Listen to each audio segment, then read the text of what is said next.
Welcome to another JJ Meets World Presents episode of Men Among Kings, a deep dive into the page-to-screen adaptations of author Stephen King and his life on the big screen. These special episodes are really something fun to do, to kind of do something different from the regular JJ Meets World episodes. It gives Tucker a good chance to take a little vacation, and of course I get to spend some time with my good buddy Phil Goodell.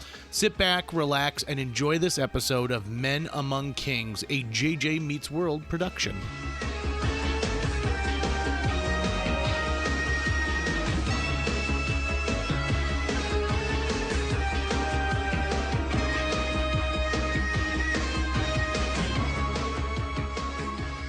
Welcome to another episode of Men Among Kings, a Stephen King book-to-film retrospective. I'm one of your hosts, JJ Gordon. I'm your other host, Phil Goodell. Okay, Phil, let's talk about probably one of the most anticipated Stephen King adaptations that didn't go anywhere. They thought this was going to be a multi-film franchise. It was going to be huge, and it fell flat on its face. Yeah. Part of that was because they tried to cram everything into the one movie. Right, which I think is a big problem when it comes to a lot of Stephen King's works, is that when you're adapting them for a film, like in Dark Tower, well, I got to include enough, but when is enough enough? You know, recently we saw the remake of Dune, the 2021 Dune remake, and most of the Dune fans I talked to said, well, it's great, but it's only a chunk of the book. Yeah, it's about half. So... This isn't Men Among Herbert, but I did really enjoy that movie, too. And, you know, I've never watched any of the other... I watched the original one with David Lynch's, but I've never read the books. I really enjoyed this Dune. And I kind of get the feeling from watching Dune that sort of epicness and that grandeur is what they needed for the Dark Tower. Yeah, and especially since... when the Dark Tower came out, it was right around the same time as It. And they very smartly made It 2 movies, and lengthy movies at that, to encompass the entire story. Whereas the Dark Tower is 7/8 books crammed into one movie. And correct me if I'm wrong, but this was the first time that Stephen King had really dealt with a Western motif. Kind of. I mean, in other movies, he's had like things that were set in the West or, you know, California. But this, I really feel, was his first like Western if you're talking about story. Yeah, if you're talking about story wise, like his book, I want to say yes, absolutely. And it was when he wrote. I mean, he was in college when he started writing it, and he was probably on some kind of mind-altering stuff when writing it, too. And it's not your typical Stephen King fare either. Not at all. This is not what I would consider scary, horror, frightening. There's suspenseful moments, but he was trying to craft something altogether different, similar to what we saw with, like, Stand By Me. Yeah. And, like, in that series of shorts. It's really kind of a... It's a fantasy, but not your traditional fantasy that you think of like elves and orcs and dwarves and stuff. It is fantasy as in like completely different type world and not really science fiction-y. So it's not like in the future and all sorts of technology, but it's weird.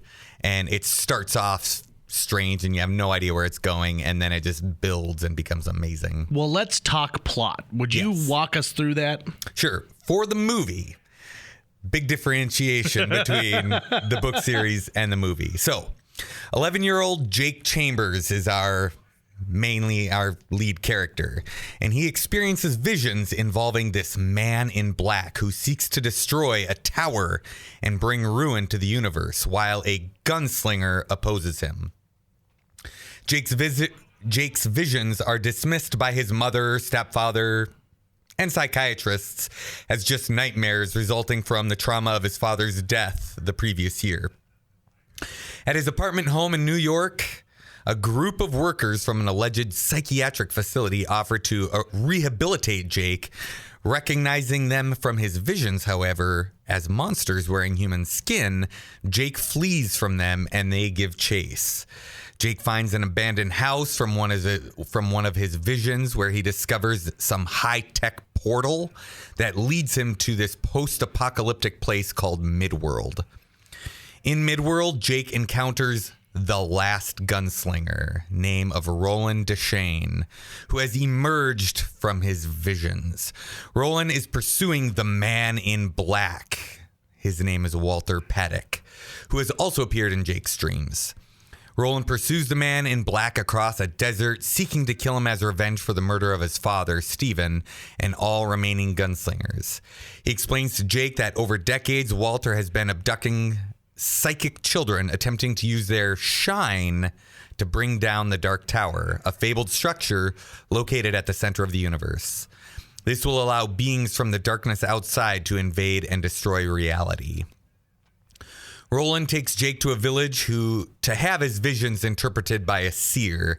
Having learned of Jake's escape, Walter investigates and discovers from his minions that Jake has what is called pure shine, which is enough psychic potential to destroy the Dark Tower single-handedly. He tells Jake's stepfather, he kills Jake's stepfather, and then he interrogates Jake's mother about her son's visions and then kills her. Back in Midworld, the seer determines that the machine is about 6 months away on foot and portal access is restricted to the Man in Black's bases.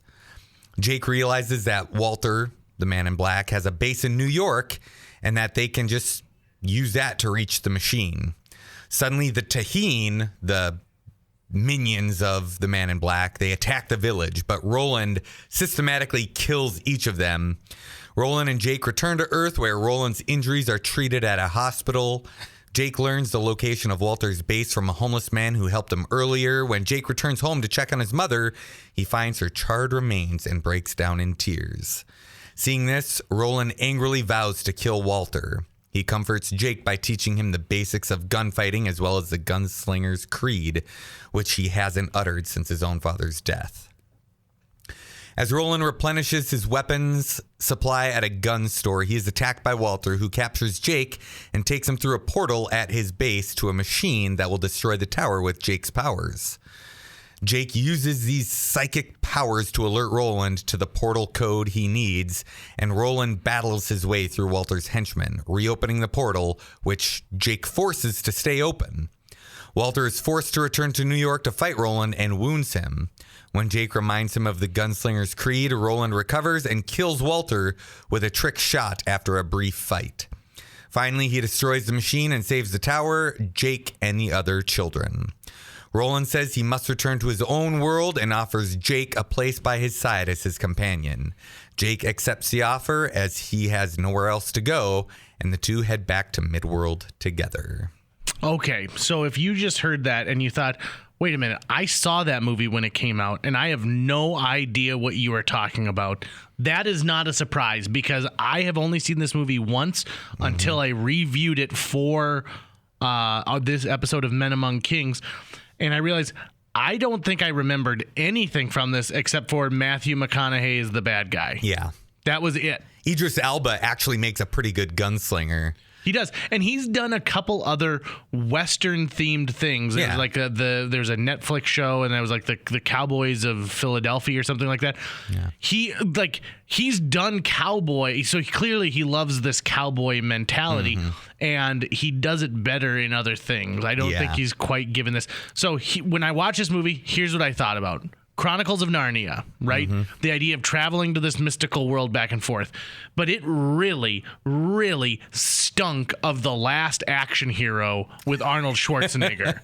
And if you've never seen that, it's about a boy who loves going to movies, and he gets a magic ticket from Harry Houdini, and the ticket allows an action star played by Arnold Schwarzenegger to come off the screen. Well, first the kid gets sucked into the movie, which is like a Die Hard Lethal Weapon, and then they end up in the real world afterwards, where not only does Arnold Schwarzenegger as this action star meet the actual Arnold Schwarzenegger at one point, but it's all about this idea that someone from another world comes to our world, but not someone who doesn't understand anything, right? And that is one huge aspect of this, is when Roland crosses over into our reality. You know, you would think that it's a fish out of water, right? But like, he understands the general idea of human beings, you know, like it's not like he walks around, you know, shooting out lights all the time and stuff like that. There is a funny moment when it's like he gets antibiotics to treat himself, and he's like, "Thank you for your services," and just hands us some gold coins. And it's like how you tip an Old West doctor. Yeah, right? Exactly. So, okay, there were a couple moments like that where it's like, it's humorous or that's interesting, but let me get into this. So, not that we need like every little detail, but I'm to understand that they took some pretty big leaps from where the book was, and that's one of the main complaints, is that they made the wrong cuts. Essentially what they did is they tried to make this movie as a fan service to all those Stephen King fans who love The Dark Tower, but then they completely get rid of some of the amazing things that people love about The Dark Tower, and they try to combine, like I said, they squeeze all 7 books into this one movie, and there's little droplets of each book.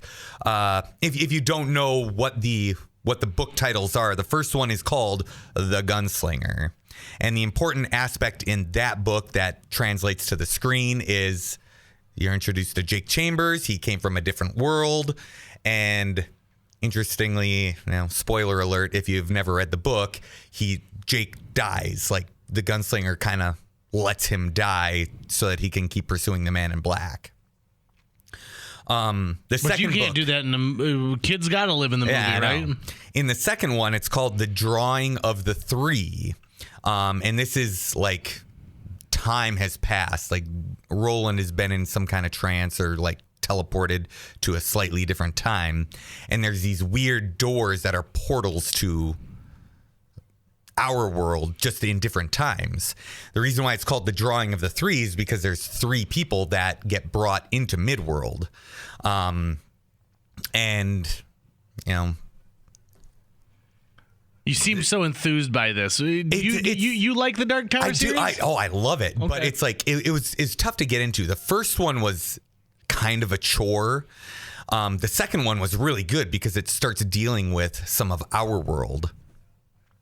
And you get to meet Susanna, who is a paraplegic black woman who has like multiple personalities. I forget the guy because it was so good. But okay, there's 7. He brings 3 people into our world. There's 7 books total, right? There's 7 books with an offshoot book as well. Okay. The 8th book is kind of It came out after the series was done and kind of like takes place in the middle of 2 of the books where they're stuck in a snowstorm and they're talking about stuff and they tell a story. Okay. And part of that book is this story. I think it's important to note we are talking about 30 years. Yeah. So the Gunslinger, 1982, The Drawing of the Three, 87, 91, 97, 98, 2003, 2004, 2004. So Song of Susanna and The Dark Tower both in the same year. Yeah. And then The Wind Through the Keyhole. 2012. The 3rd book is called The Wastelands, and that one's a much larger tome, and that's them kind of trying to continue their journey to the Dark Tower. Wizard and Glass is kind of a prequel story where they finish up what they're doing in Wastelands, and then Roland is telling his group, the 3 people, Jake Chambers is back. They save his life.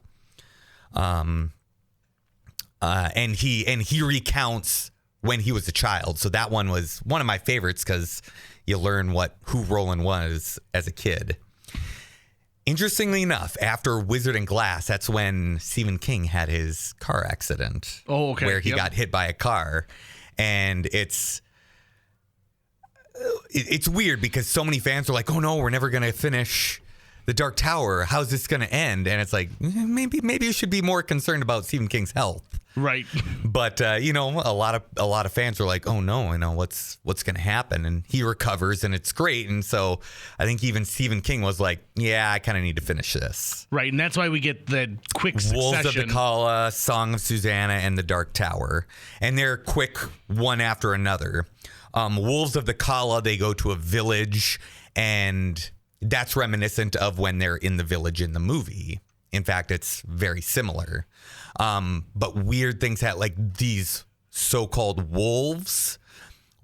Towards the end of the book, you learn that they look like, when I was reading it, I'm like, this sounds like Dr. Doom from Fantastic Four. From Fantastic Four.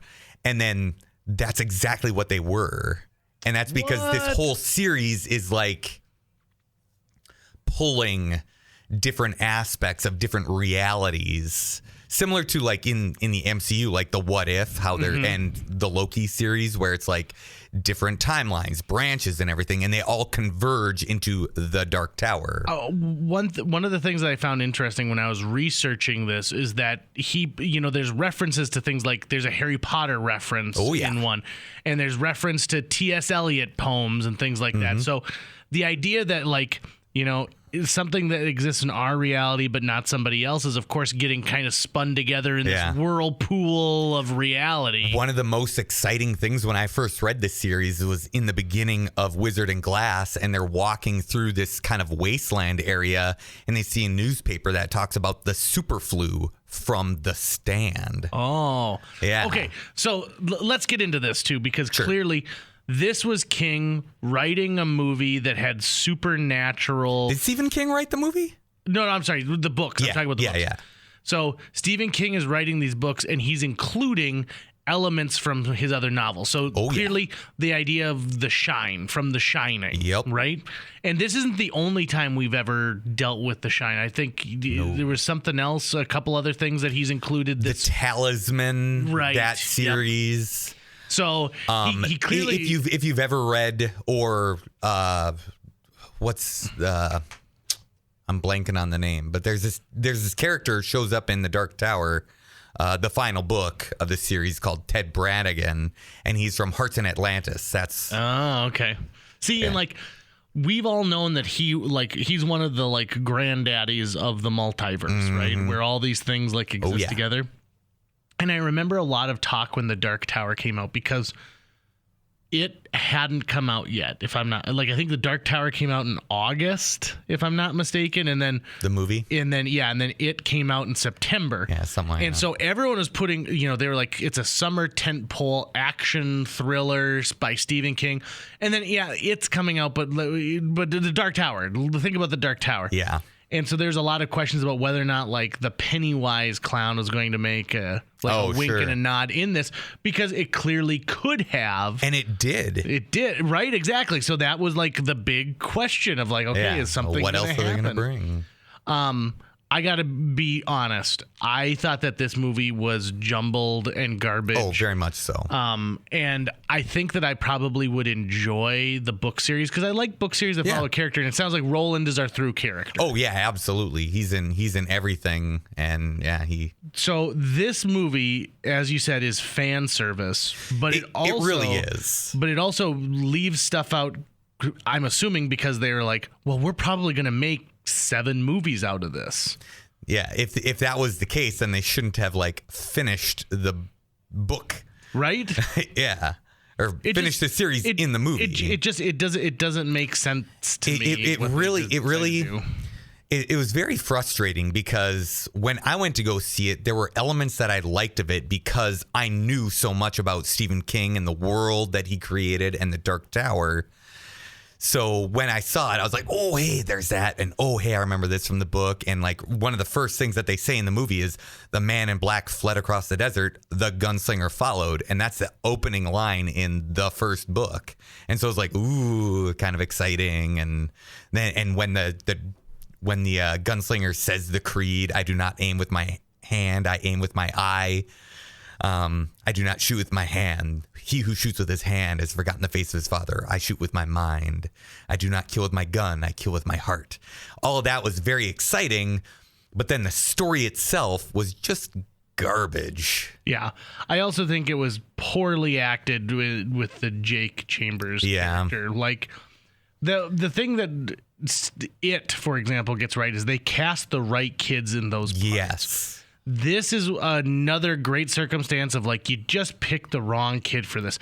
I think of Pet Sematary and the daughter who just seems like she is acting so hard all the time. Yeah. And, or the Shining miniseries with that little boy, like, he forgot to dump the boiler. Yeah. Kids and Stephen King. Stephen King does an amazing job writing children. Yeah. But why are they so poor at casting children in these works? I don't know. And Matthew McConaughey is the Man in Black. Right. I loved him as the Man in Black. But I mean, there's so many things about it that is you just gotta shake your head. It's like, especially like at the end of the movie when it's like, hey, I'm gonna, Walter keeps catching the bullets and everything like that, and so, hey, how am I gonna kill him? So then Roland shoots a gun to shoot at him, and then shoots again to shoot the bullet. And it's like, aren't these bullets supposed to be going at about the same time? Right. Same speed? How are you going to shoot a bullet into a bullet that's already going? And I don't know, it was just... To me, it seems very Robin Hood-esque, right? Like, I shot the arrow, and then I shot the arrow to knock the arrow that was already in flight. And yep. One of the most exciting things within the book series that you never would have even thought, it's very meta. And like I had mentioned before, how they got Dr. Doom. Mm-hmm. Stephen King is a character in the series. Really? Yeah. In the Song of Susanna, they learn of this guy named Stephen King. And so they go visit him when he's a young writer. And they tell him, hey, you need to do this, do that, and do that, and everything like that. And then they leave him. And then in the movie, or in the final book, The Dark Tower, they go visit him again and save his life from getting hit by a vehicle when he was jogging. Oh, snap. Yeah. Oh. So it gets very meta, and it was very exciting to read, and I hope that doesn't dissuade you from reading, because it is an undertaking. Like I said, 7 books. If you don't read The Wind Through the Keyhole, you're missing out on some fun stuff, but don't worry about it, because it's not really, really important. But the series itself is just great, especially if you're familiar with a lot of Stephen King stories and lore and his world building that he's done. It's very, very exciting. Let me throw this out there. So Stephen King, prior to the film's release, did his regular Stephen King thing. This movie's great. You're going to love it. Go see it. Because I'm sure he's going to get a chunk of the box office, right? And who wouldn't? Yeah. You're always going to be, happy. But in other classic Stephen King, he became vocal about the fact that he was dismayed with it afterwards. Very similar to The Shining, when he said Stanley Kubrick just didn't get what we were trying to do. So here's something that he brought up that I thought was interesting, is he said, I think that Warner Brothers took the wrong approach by making this movie PG-13 instead of R. Yeah. And when I was reading the synopsis of the book, it sounds like this could have easily been an R-rated, grittier kind of Western sci-fi. And a lot more like a TV series. And they've done a great job with TV series over the last many years that I'm not sure why. And from what I understand, a TV series is in the works. Yes. Like, I believe originally they were talking about, hey, we're going to do a TV series that leads into a couple movies. And then it was just like, nope, we're scrapping all this. We're just doing a movie. Well, I think one of the big things is, so Warner Brothers has a huge success on HBO with Westworld. Yeah. And Westworld has a lot of similarities to this in the fact that it's set like in the Western time, but there's modern elements, et cetera, et cetera, et cetera. It does not surprise me that the success of Westworld caused them to say, we're going to do a Dark Tower movie. We got to do it because right now people love Westerns. Yeah. Phil, let me read to you a small list of Stephen King film adaptations, and you tell me what they all have in common. 1408. Okay, remember the 1408? Yep. Cat's Eye. Hold on, wait, let me find this further on my list. Okay, I gotta keep going on this list and keep going. Eventually I'll get to something that I can read again. Oh, Hearts in Atlantis. Yep. Okay, and I'll keep going on this list. This list goes on. And these are theatrically released films, by the way. Sure. Secret Window. Okay, and let's see what else. Trucks was a TV movie. Well, unless you want to count Maximum Overdrive. Right, but Trucks wasn't. I mean, do you count that as like? Because that's not the Emilio Estevez one. No, though. Like that's Maximum Overdrive was right. But Trucks was was a TV movie. Anyway, yeah. These are all the bottom of the barrel Stephen King films, in my opinion. Like these are the worst of the worst. Right. These are all rated PG-13. Sure. Let's face it. Anytime technically they were all like little short stories / novellas that they decided to expand. Yeah. But and not that that's wrong, because like Shawshank Redemption, one of my all-time favorite movies, was a short story. Stand By Me. I think that we just have to all agree that Stephen King's film, the adaptations of Stephen King books into film, are naturally R-rated. Yeah. Whether it's for the suspense, the spooky, the scary parts of it, or the use of language. There's some I could see that could work as a PG-13, but very few and far between. I think the second that you make it PG-13, you are going to handcuff yourself to a bathroom wall. Frankly, what I think they should do is just create it the way that it should be made, and then roll the dice on what the rating will be, instead of, hey, we need to make this PG-13. Right. They need to just make the movie, and then if they rate it R, they rate it R. If they rate it PG-13, they rate it... Thank God it became so huge, because with it being R-rated and making as much money as it did, they were like, oh, okay, clearly we can take a movie and not have it hampered because of this. Yeah. I also think this is the big problem. Roland is the main character in the Dark Tower series. He is not the main character in this, so they swapped it. We are experiencing this movie through Jake Chambers, and that I think is a mistake. Yeah, it is it's a step in the wrong direction. Whereas if you had shown us Idris Elba's Roland right at the beginning as our main character, I think that we could have had something better, and clearly another choice from page to screen. Yeah. Man, I wanted to like this so much. I know. I even left the theater going, oh, that was all right. And then the more I thought about it, I'm like, it really wasn't. What I liked was what I remember from the books. Phil, you and I are in the exact same like ring on this one, because I really wanted to like this. There is not a single person involved in this production that I don't like right off the bat, right? Idris Elba. Did you ever watch like his television shows, or like even when he's on The Office? Guy proves he can do comedy. Oh, yeah. He can do action.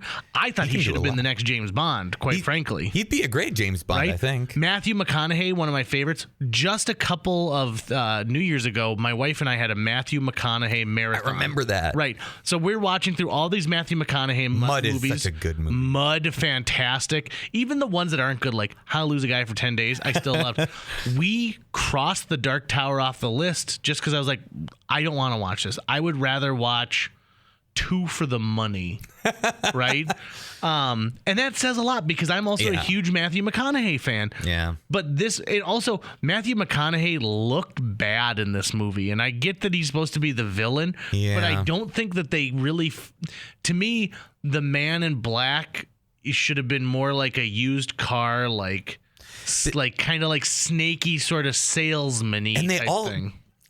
They almost made him too strong for the movie too. It's like he's catching bullets. He's like, stop breathing. Right. And then he stops breathing. It's like, I also don't understand, like, here's the crux of the villain in this. I don't understand a villain who he just wants to unleash this stuff to destroy the world. Like, it's not like he's going to gain power. It's not like he's going to, like he's doing it because he hates the world. He just decided he wanted to do it. Yeah. Right? It'd be like if tomorrow I was like, I'm going to start making cutting boards. Some people just want to watch the world burn. Sure, right. But he's no Joker. No, he's no Joker. He's not. He's like, even though he's like insane, evil type stuff, it's like, yeah, even evil people have, what do they want? Right. They want something. So here would be my big question to you, Phil, is... Sure. So they're gonna tackle this as a television series. I believe so. Yep. I'm not sure when it's supposed to. I think it's supposed to be coming out here pretty quick. I mean, I think they're working on it. I just don't think that they have a specific date or anything in mind. Do you think this is the type of series that should be done as each book is a season? And then, do these books leave you on a cliffhanger that can draw you into the next season? Like the one where he talked about where it goes, he's telling the story of his origin story. To me, that sounds like a great opportunity to do a season, of this book or of this series. It could. The difficulty with that is I don't have the page numbers right in front of me, but the Gunslinger, if I remember right, was like 200 pages or so. Combined, the whole series is 4,000 plus pages. The second book, Drawing of the Three, was like 350. The Wastelands was like 600, 700 pages. Wizard and Glass was close to the same. Wolves of the Kala was a bit shorter. Song of Susanna, surprisingly, all of a sudden, pretty short. It was like 300 pages maybe. And then The Dark Tower was the longest of all of them, like around 800 some pages. Okay. So it would be difficult to make each book its own season unless they're not restrictive to, hey, the first season has to be 8 episodes. Second season has to be 8 episodes. If they're like, the first season is going to be 4 episodes, they could work with that. And then a second season, 8 episodes. So I've got bad news for you. Okay. A pilot was made for Amazon called The Dark Tower. Ooh. And they scrapped it. So the showrunner talked about how he wanted a multi-season deal. Now, that being said, you can actually seek out this, they call it the Dark Tower TV movie from early 2020 and be able to see it at some point. I didn't know that this is in it, but so in fact, the write-up of it on IMDb says a TV pilot based on the Stephen King's Dark Tower series. A young Roland investigates a treacherous plot in the town of Mejis, Mejis. I believe that is from Wizard and Glass. Okay. His like the prequel story. It's far from his home of Gilead. It is here he finds love and learns his true destiny. Based on the Wizard and Glass, the story tells how Roland and his friends became gunslingers. So they started with the origin story. Oh yeah. Interesting. Yeah, and it's got an 8.3 out of 10 on IMDb, and it includes Michael Rooker as Eldred Jonas. And let's face it, anytime Michael Rooker's in something, I am definitely in. This is unfortunate because it sounds like this was going to be something great, and the still shots from it are fantastic. Really? I mean, this is exactly what I pictured when you're describing the Dark Tower. This looks much, much better. It's got kind of a steampunk, old westy kind of vibe at it. Cool. And so that's really very similar to like what the story is like. It's all steampunky because it's like the future, but then the future has regressed. So there's still some technology out there, but there's a lot of technology that just no longer works. Can I be honest? I hate the concept of portals in anything. Yeah. I think portals are such a cheap way of like getting out of certain things. I think even in like the Doctor Strange movies, like the idea like, oh, I'll just open this portal and I'll walk to wherever I want. Yeah. Like it doesn't make why didn't Doctor Strange just portal them out of Titan once? Run away. That's a great question, right? Like it's a phenomenal question that we should all be talking about. But I agree. Or why not just make two of those and have like Thanos falling between the two over? Anyway, we don't need to talk about that. Portal wise, like in the movie, it's just bleh. In the books, it's like the couple portals that show up, it's like they're not just like a, hey, we're trying to go from A to B. It's like there's something weird about the portal system that they have, specifically in the drawing of the 3, because when Roland goes into this door, this portal, he, it's like his mind enters the body of somebody. He enters the body of Eddie, who becomes one of the main characters of this quartet, the group of gunslingers they all become. And then, he brings him through the door, and then now he's physically with the physical version of Roland. So portals are way weird in the story, in the book. Do you think that if this had really pushed more towards the supernatural, it would have been better? I mean, no. Did we get enough shine in this? No. Because also, doesn't this feel reminiscent of the plot from the first X-Men movie where we're going to put a giant mutant thing and we need to get... a little bit. Right? Like, honest to God, it seems like this was cobbled together from it'd be like if I'm going to put 6 movie posters in front of you and you're like, all right, you need to take an element from each of these and make a movie. And you're like, It's Last Action Hero and it's X-Men. And then when the Dark Tower explodes, you're thinking of, oh, hey, that looks like the tower from Return of the King. It's like, boo. I also think that was a specific move on their part, right? Calling it the Dark Tower. I think if you had called it the Gunslinger, it would have been better. Oh, yeah. Right? And I also note, too, that a lot of this appealed to Stephen King fans. It did not appeal to non-Stephen King fans. They never got enough oomph to really push this to the next level. And I have no doubt, many Stephen King fans, anybody who actually bought it was, just out of habit of buying it. Mm-hmm. Or they wanted to like it because they feel like they're betraying Stephen King if they didn't like it. Right. I'm telling you right now, it's okay not to like the Dark Tower because it was garbage. Okay, so let's boil it down. Are you going to give a thumbs up to the film adaptation of A Dark Tower? Heck no. Me neither. Now, what about the book series? Oh, 2 thumbs up for the book series. Okay. But like I said before, it is an undertaking, and it does help if you have some prior knowledge of Stephen King stuff, even if it's just some movie type stuff. Mm-hmm. You will enjoy it better. And once again, remembering that he started this story in college, and there's parts in the Gunslinger where you're like, what's going on? What's the point of this? What's a tape deck? Yeah. I almost wish that this book would have been written the way they did Ready Player One, where, they'd have a little 1 next to a reference. And then at the bottom of the page, you would explain that reference.